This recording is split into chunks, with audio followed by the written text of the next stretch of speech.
Hello বন্ধুরা, আসসালামু আলাইকুম। আশা করি সবাই ভালো আছেন। তো বন্ধুরা, আজকে আমরা ভিডিওর যে বিষয় নিয়ে কথা বলবো তা হলো এমপিপিটি চার্জ কন্ট্রোলারের জন্য 12 ভোল্ট প্যানেল ব্যবহার করবেন না 24 ভোল্ট প্যানেল ব্যবহার করবেন। তো মূলত এমপিপিটি চার্জ কন্ট্রোলারের জন্য যত বেশি ভোল্ট আপনি উৎপাদন করতে পারবেন তত অ্যাম্পিয়ার বেশি পাবেন। অর্থাৎ একটা 12 ভোল্টের প্যানেল থেকে আমরা আউটপুট পাই 22 ভোল্টের মতো। তো দুইটা 12 ভোল্টের প্যানেল থেকে আমরা আউটপুট পাবো 22 আর 22 44 ভোল্ট। আর যদি আপনি একটা 24 ভোল্টের ছোটো প্যানেলগুলো 355 360 এই ধরনের প্যানেল ব্যবহার করেন, তাহলে এখানে আপনি ভোল্ট পাবেন 338 ভোল্ট থেকে 32 ভোল্ট 35 ভোল্ট এইরকম।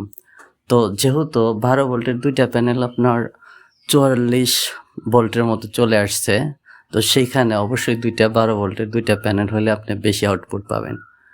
এমনকি এই এমপিপিটি চার্জ কন্ট্রোলারের জন্য আপনি যদি যত ছোট প্যানেল ব্যবহার করবেন এবং যত ভোল্ট বেশি বাড়াইতে পারবেন তত বেশি আপনি অ্যাম্পিয়ার আউটপুট পাবেন।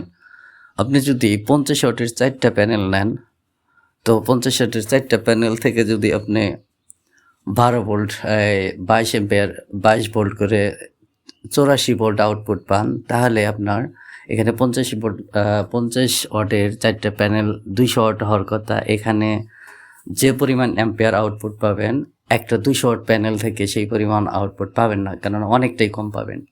200 ওয়াট প্যানেল থেকে আপনি সর্বোচ্চ 8 থেকে 9 অ্যাম্পিয়ার আউটপুট পাবেন।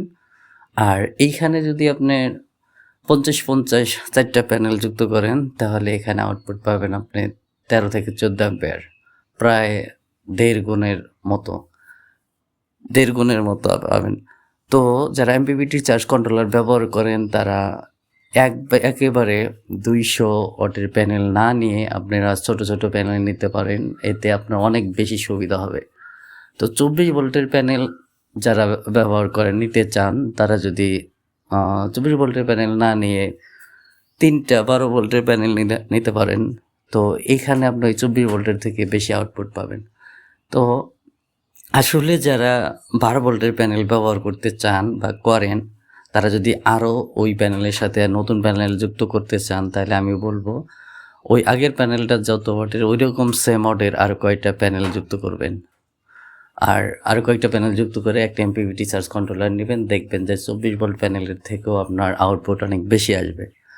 তো এইভাবে যদি আপনি সোলার সেট আপ করেন, তাহলে আপনার সোলার থেকে সর্বোচ্চ পরিমাণ আউটপুট পাবেন। আসলে হয়তো বিশ্বাস হবে না, এমনও আছে যে আপনার যত ওয়াটের প্যানেল ব্যবহার করবেন, যদি 100 ওয়াটের 4টা প্যানেল ব্যবহার করেন, তো 100 ওয়াটের 4টা প্যানেল ব্যবহার করলে আপনার 400 ওয়াট হয়। কিন্তু আপনি এই 400 ওয়াটের যদি একটা প্যানেল নেন 24 ভোল্টের, সেখানে আপনি 400 ওয়াট আউটপুট পাবেন না, 300 ওয়াট বা 320 ওয়াট এরকম হয়তো পাবেন। কিন্তু যদি 400 ওয়াটের 12 ভোল্টের প্যানেল নেন, একটার প্লাসের সাথে আর একটার মাইনাস এভাবে 2টা লাইন বের করে নিয়ে আসেন, তাহলে আপনার এই 400 ওয়াট প্যানেল থেকে কমপক্ষে 380 ওয়াট বা 370 ওয়াট, এমনকি 400 ওয়াটের পারও হতে পারে। এটা অ্যাম্পিয়ার সেই পরিমাণ পাবেন।